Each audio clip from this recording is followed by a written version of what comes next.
I'm Katie. I'm the Redbud Program Manager here at Colorado River Alliance, and I'm here to talk to you today about watersheds. Watersheds are very important because they drain rain and water into one central location.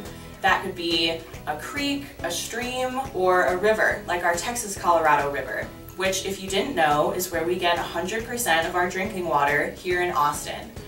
So, to visualize what a watershed looks like, put your hands together like this. Imagine that rain was falling into your hands. Where would it go?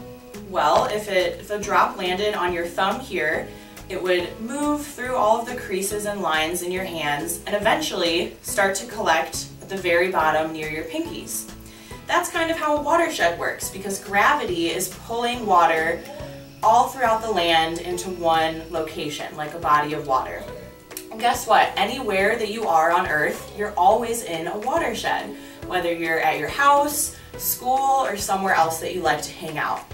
If you want to find out what watershed you live in, you can go to atxwatersheds.com, type in your address, and you can learn all about the watershed that you live in.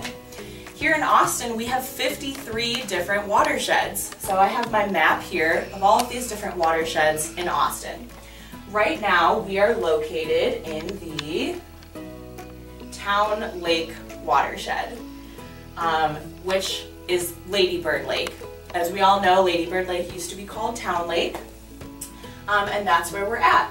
So watersheds are named after the body of water that they flow into. So all of these 53 different watersheds in Austin are named after the 53 different creeks that we have in the city.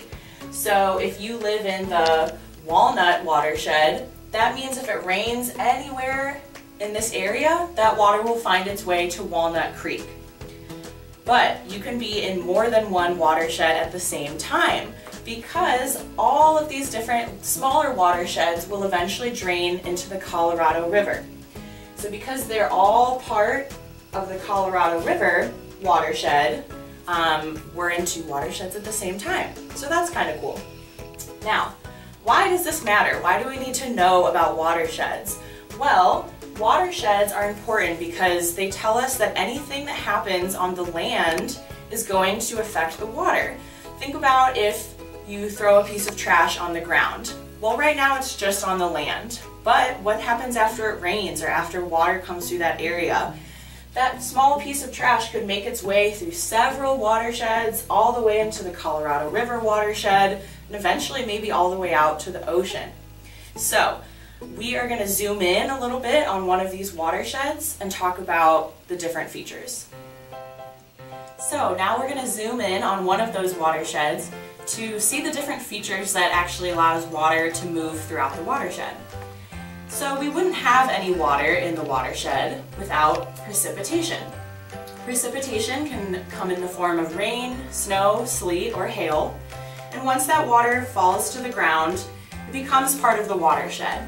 It can either form a body of water like the Texas-Colorado River, or it can go infiltrate into our groundwater down here, because groundwater is part of the watershed too. We also have watershed divides. A watershed divide is just where two watersheds meet. So if it were to rain right here, some water would go into one watershed and some would fall into the one right next to it. The river mouth is actually where the river ends, and our Colorado River ends in Matagorda Bay in the Gulf of Mexico. And we also have ridges. So ridges, again, when we were talking about our hands being a watershed, the ridges would be where our thumbs are. It would just be those highest points that drains water down. So this is all of the parts of a watershed and the different places that water can go.